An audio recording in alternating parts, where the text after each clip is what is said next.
Good morning, everyone, and welcome to our webinar this morning on the Emergency Connectivity Fund, known as ECF, and a step-by-step guide for libraries and K-12 schools for that process.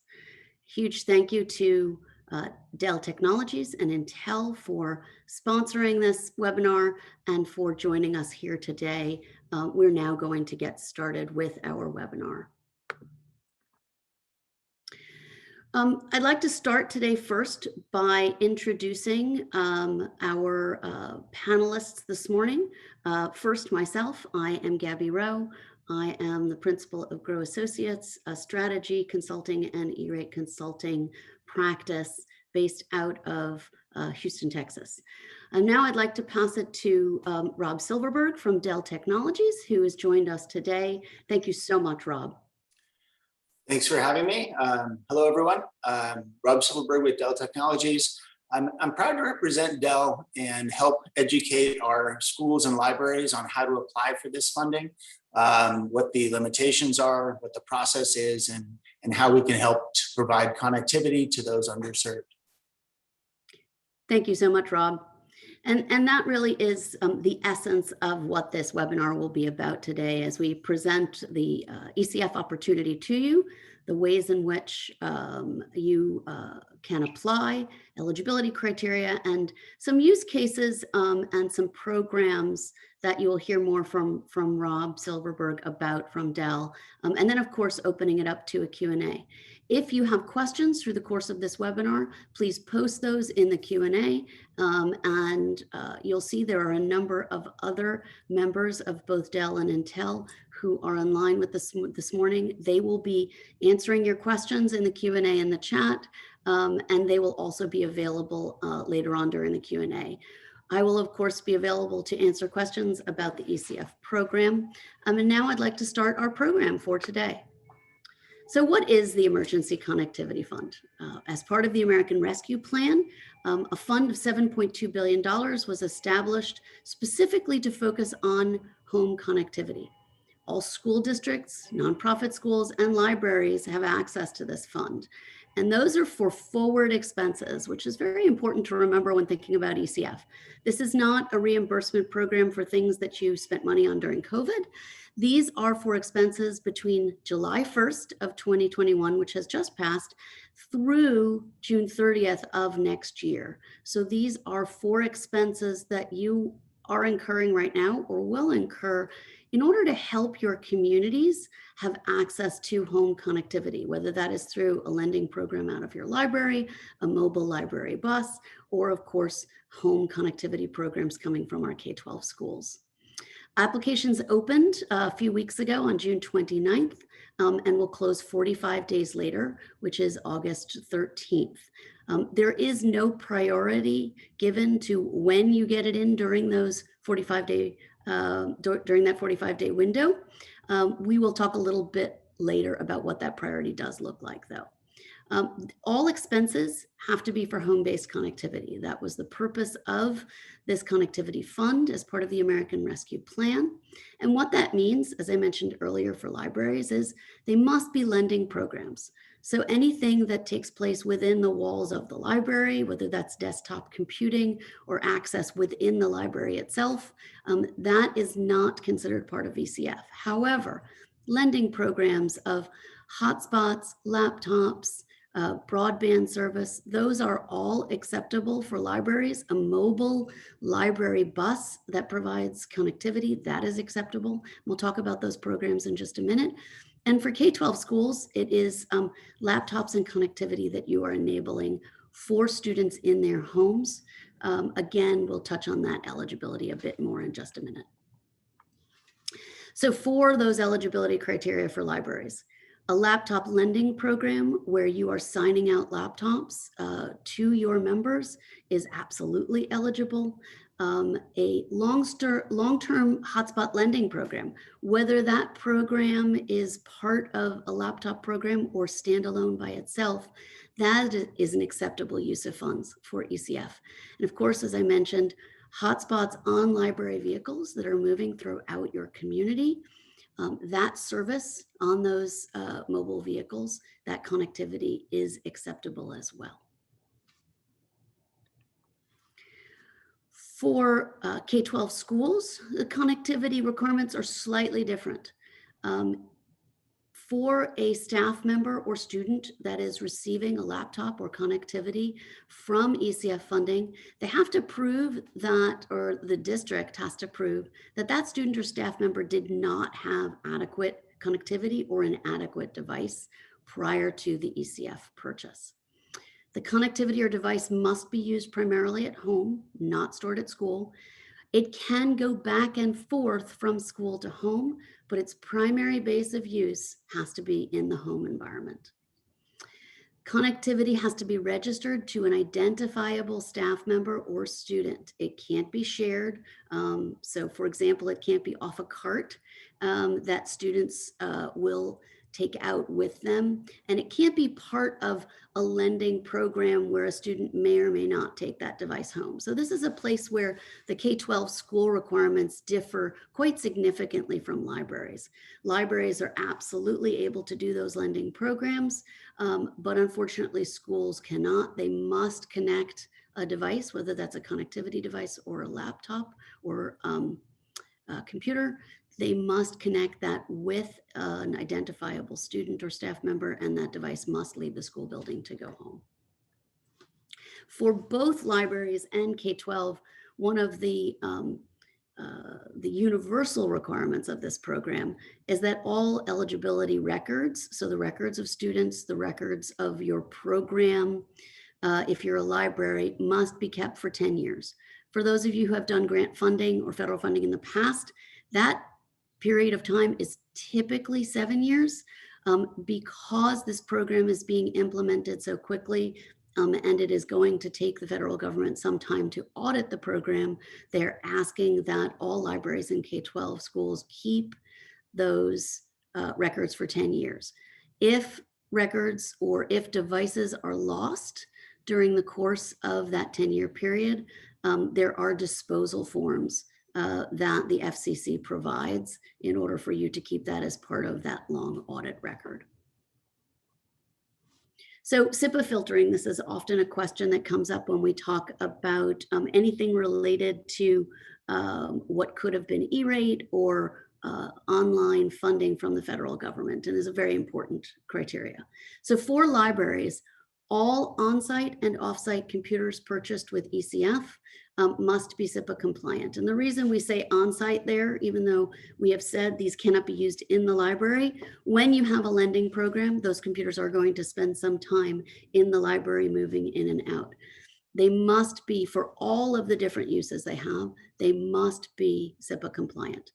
If a library receives E-rate funds, all outside of ECF, all hotspots that they purchase for a lending program must be SIPA compliant. The only exception to SIPA compliance for libraries is if you purchase hotspots alone with no service from ECF and you are not receiving E-rate funds already, the hotspots themselves may be bought with ECF funds without resident SIPA filtering. However, the service must be bought with non-ECF funds if those are in fact non-SIPA compliant devices. Our advice to libraries in this is you are best to ensure that you have SIPA filtering on all your devices to meet the eligibility requirements. For schools, there are no exceptions for computers and hotspots. All of them must be SIPA compliant. Fixed broadband is the only exception, where it is not necessary for fixed broadband being brought into the home to be SIPA compliant, as long as a student or staff member is using that with a SIPA compliant computer. So a computer that is issued by the district that has that SIPA compliance embedded into the computer. So what are the questions that we encourage libraries and K-12 programs to be asking themselves at this point in the process? The first and most important is, does your library or school currently participate in E-rate? The second is your library or school registered on sam.gov, which is the way in which you get paid by ECF? Third, if you are a library, have you modified your program to meet the lending requirements for ECF for a lending program. And we're going to go over what that looks like in just a minute. And then, of course, do you have the link to the ECF application? And we're about to answer all of these questions for you. So first, are you an E-rate school already? If you are, you have an FCC registration number somewhere in your organization.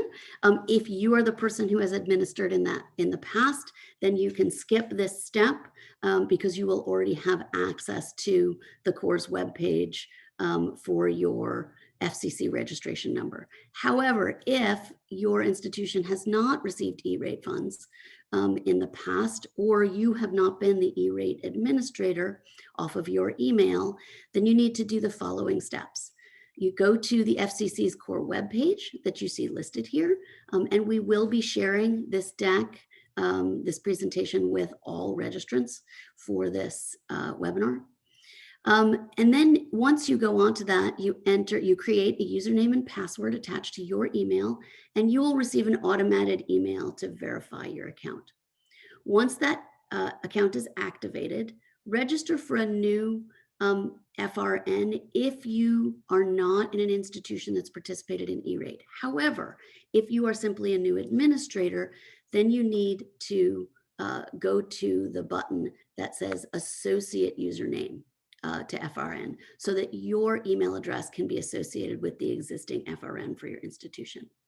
After you provide that information, CORS will generate a new registration number that is attached to your email and your username, and that will allow you to get the correct information to fill into your ECF application that we'll show you the link to in just a minute.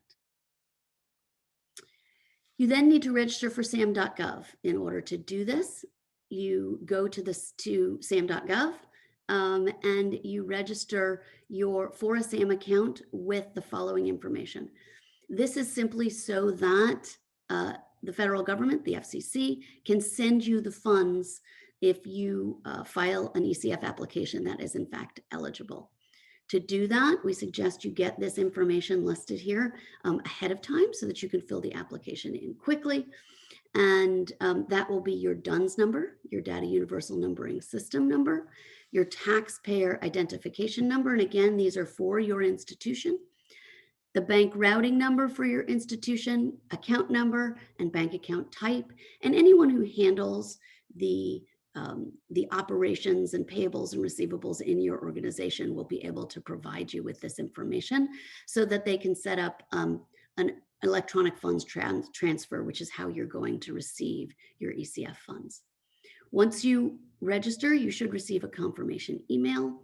And I would encourage that you share that confirmation email with the operations and business manager for your organization so that they are prepared when an electronic transfer is made at the conclusion of your ECF process. In order to modify your library plans to meet ECF acceptable policies, you will have to change your acceptable use policy for your library by inserting the paragraph that is shown on this screen. You will, of course, have to insert the devices that are covered by it, whether it's tablets or hotspots or internet access. And when you fill that in, this has to be supplied with the paperwork that you give to everyone who will be participating in your lending program. Again, we will be supplying this information to you as part of this presentation. Additionally, you will have to ensure that ECF certification language is signed by everyone who participates in your lending program, no matter what kind of device it is that you are lending out to them. It's as simple as repeating in the paperwork the paragraph that you see here, and having the patron participating in lending sign at exactly that place. It can't be a multiple signature at the bottom of a document. You have to insert a signature immediately after this paragraph with the date that that was signed. Again, you will find that language in this deck when you receive it. And then you are to the place where you find your ECF link. For those of you who have filed for E-rate before, When you get to the application link, it will take you to USAC, which is exactly the same portal that you have historically used for E-rate. There were a number of problems with this portal at the very beginning of the application period, which started on June 29th. Those challenges seem to have been corrected. So if you had trouble logging on in the early going, please go back again using this link to go directly to the Emergency Connectivity Fund page, which has a very large box at the top of the screen that shows you where to click to go to the application itself. And again, in order to fill out that application, you will need that FCC registration number we talked about a couple of slides ago, and you will also need to identify your sam.gov registration number, which you also received as we showed earlier, so that they will know how to pay you after the application period. So just a few words on the role of libraries prior to my passing this over to Rob at Dell, and wanted to say that the digital skills gap is significant. I think for those of you who are on this webinar who were from schools, you experienced that firsthand with so many of our students across the country having to switch to remote learning. And many of you worked very hard to make sure that you closed that gap as best you could during that period. But that gap has not closed. And for libraries, there is a real opportunity now to close that gap, not just for students, but also for the adults in their community that do not necessarily have the skills necessary to take advantage of many of the opportunities and jobs that are opening up in our communities. These lending programs have proven to be very successful in many large cities across the country. Here in Houston, where I am based, we have a very successful program functioning out of our library system. There are many documents, templates of lending plans for both laptops and hotspots. We will be attaching the links to those template programs to this deck when we send that out to you as libraries. And we encourage you to consider participating in a lending program for your communities if you have not done so already. So I am now going to pass the torch, so to speak, for the webinar over to Rob. And Rob, please let me know when you would like me to advance the slides forward for you. Will do, and thank you. Hopefully you can hear me okay. Absolutely. Wonderful. So the focus here and the focus of this grant is around solving the digital divide. Those underserved and disconnected communities across our nation that don't have access to devices, don't have access to internet, and don't have access to potentially digital literacy and training programs that they might need. Next slide, please.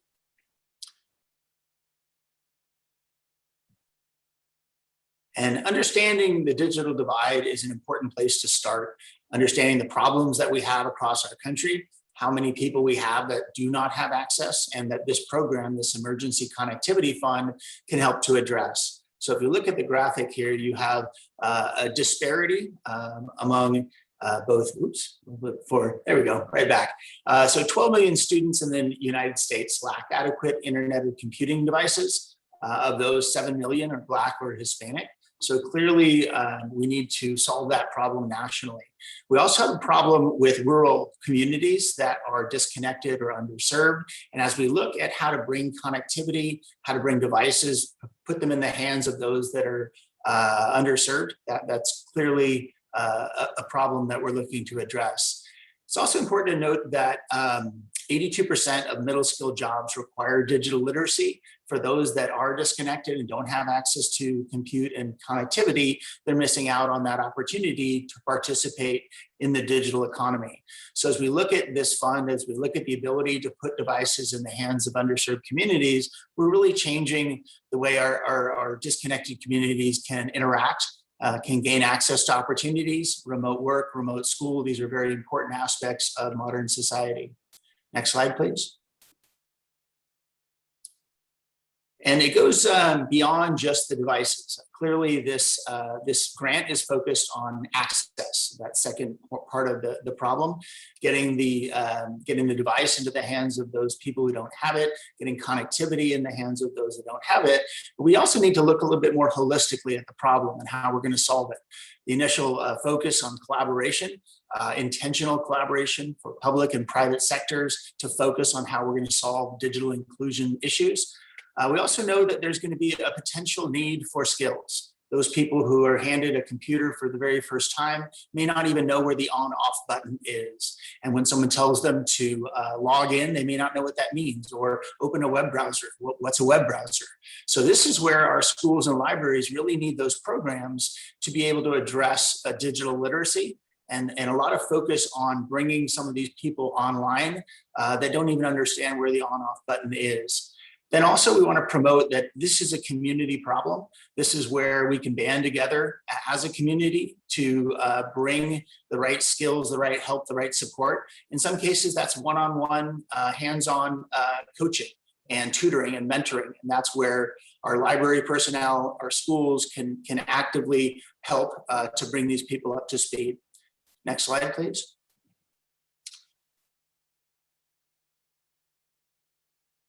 So we put together some specific tablets that are compliant with the rules of ECF. So if you look at how you get the right device in the hands of those remote workers, those remote school, there's specific offerings that we're promoting as a solution to this funding. We also understand the challenge that these offerings have to be below $400 in order to be fully funded by ECF funding. And for the air cards or hotspots, those have to be under $250. So we've created specific discount packages for many of these offerings to bring it down below that $400 upper price limit. I want to call out a couple of these. There's both Latitude Windows machines as well as Chromebooks. Chromebooks, of course, being very highly used in our school system. I also want to call out that the Chromebook 3100 11-inch notebook comes with LTE as an available option. So it can directly connect to a cellular provider without a need for an additional air card. Another key thing about these devices is that they're made for students and they're made to be easy to use and easy to understand. So they're a perfect fit for the requirements of this ECF grant. Next slide, please. So Dell has also partnered with a company called Kajit, and we have the partnership which allows us to provide these solutions, which are created by Kajit for connectivity. So if you're looking for connectivity, both the device and the connectivity, you can get both from Dell, the device as well as the connectivity. And the initial piece is the Kajit Smart Spot, which is that hotspot that's specifically designed for student use.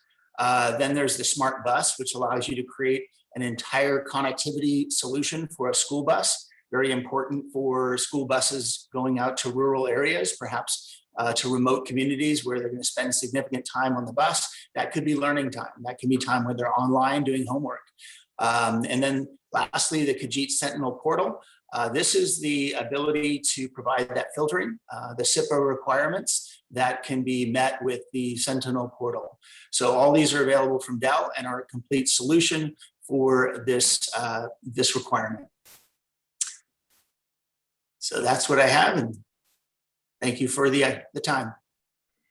Thank you so much, Rob. And please, if any of you have questions about the slides that you just showed, that Rob just showed, please pop those into the Q&A, and he's available to answer those questions then as well. Yeah, and I want to address one question that I just saw in the chat.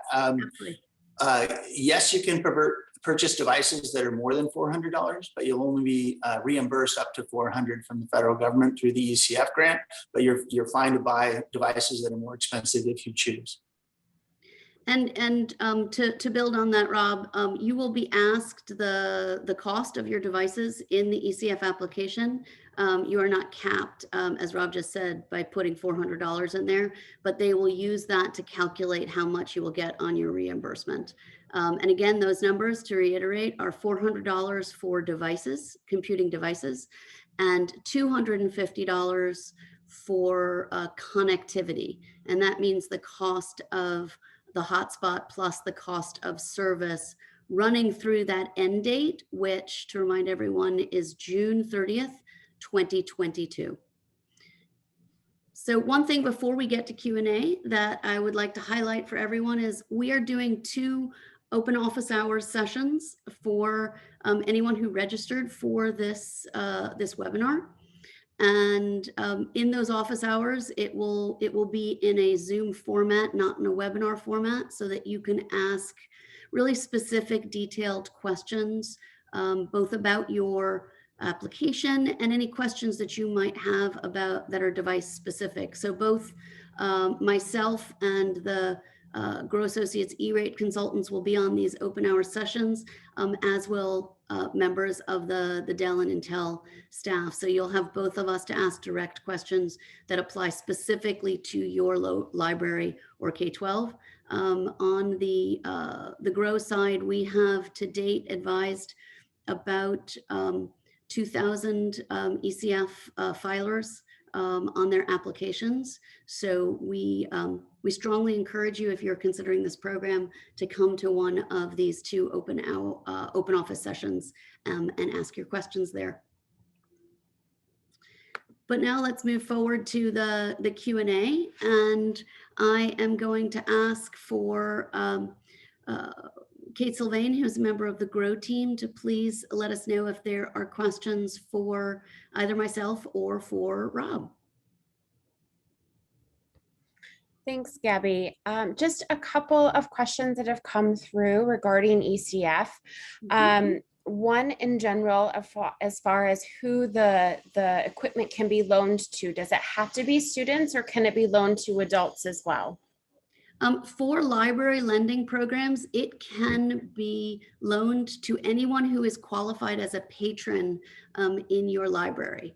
And so if you have age requirements around your library cards, for example, it has to meet those same requirements, but it can be lent to anyone who qualifies as a patron in your community, all the way from students up through senior citizens.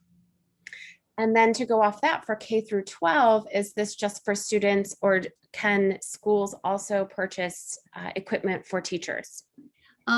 Schools can purchase 1 device and 1 form of connectivity for every student and every teacher in the district, as long as they can meet eligibility requirements. So to remind you, one of those eligibility requirements is that you have to provide proof that the student or staff member did not have an adequate device at the time of your ECF purchase. It used to be at the very beginning, they put in that they couldn't have any device. That's extremely difficult to mandate, and adequate is, as you can imagine, a fairly gray term. So what we have advised schools is you need to be able to prove that you did not hand out a device to every single student and every single teacher last year. Or if you did do that, many of those devices are now either lost or out of date or not appropriate for home use. Or you can prove that many of those student devices are required academically to be in the school building 24/7. Therefore, those students no longer have adequate devices, and therefore you can buy additional devices under that eligibility umbrella. I will at this point, though, talk about prioritization. The way in which prioritization will take place is, as I said, it will not be based on when you get your application in that 45-day period, but will instead be based on your E-rate percentage. If you have already participated in the E-rate program or the E-rate percentage that is established when you get your FCC registration. And that is directly connected to the percentage or number of economically disadvantaged students in your school district, or the location based on economic need of your library program. And based on other programs that you run, you should be able to very quickly find out from within your organization where you fall. And obviously those districts and libraries that are in more affluent communities or have lower economically disadvantaged populations are going to be at risk of not getting reimbursed by ECF if the money is all used up during the 45-day period. So if there are more than $77.2 billion worth of applications. Thank you. In regards to what is covered, is it just hardware? Are services covered? And is any maintenance covered? There is no service and maintenance covered by ECF. It is extremely important that when you submit your invoices that you break those things out when you submit the invoices to ECF. It is only the device that is covered. And as I said earlier, it is only for service. It is for service for hotspots, but only through the June 30th, 2022 date. Great. I had one clarification on there. You are the Chrome license is an acceptable item as long as it is tied into the device. Prices, you still have to have that single price point. You also can have the reasonable service, which is up to 3 years, I believe, that in there, but it can't be an additional service cost. It has to be bundled with the price of the computer, and it can't be something that is paid at over time or at a date later than June 30th, 2022. So several people have asked questions about financing. Devices can be financed, but only in short term. So the money must be spent by the district on or before that June 30th, 2022 date. So nothing can be financed beyond that date. Thank you. And can we have a little clarification on who is eligible? Are academic libraries, just public libraries? There's a few questions as to exactly who can apply for this grant. All libraries that have nonprofit, not-for-profit status can apply for ECF, whether they are a narrower academic library, whether they are a public library, whether they are a library institution that is associated with other academic institutions. As long as they are a nonprofit standalone library in terms of their operations, they are able to apply for these ECF funds. Thank you.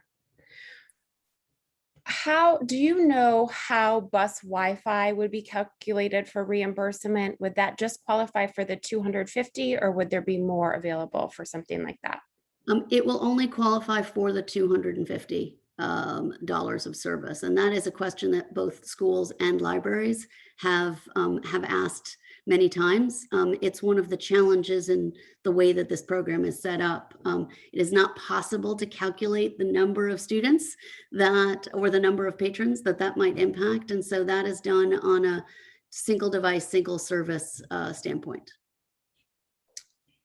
Is ECF allowing the service provider to submit on behalf of a library or school and directly reimbursing the service provider?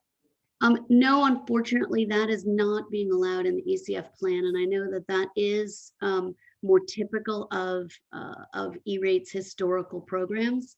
But in ECF, the institution must file the initial ECF application.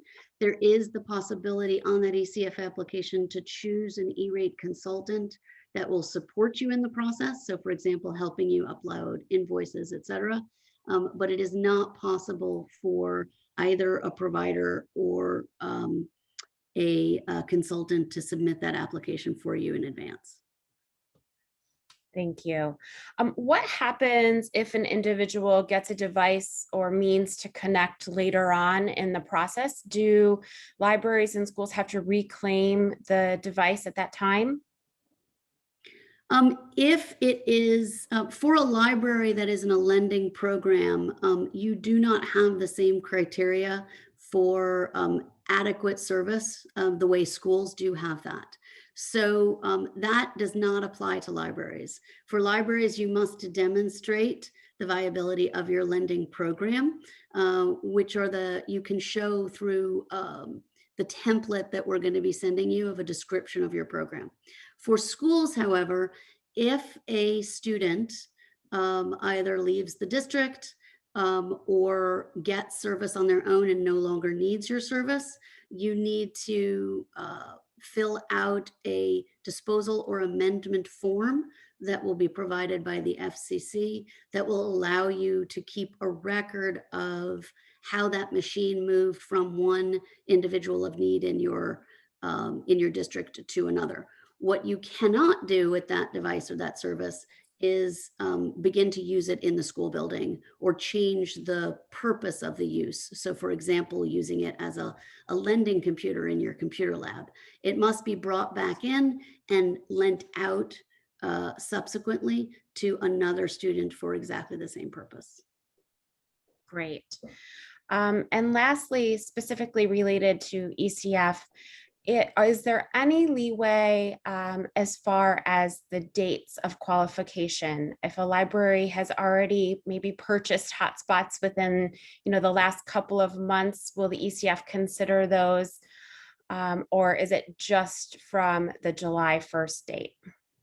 Unfortunately, there is no leeway in those dates. The FCC has made it very clear that they will make no exceptions to that 45-day window for applications, and they will make no exceptions to that July 1st through June 30th, 22 date.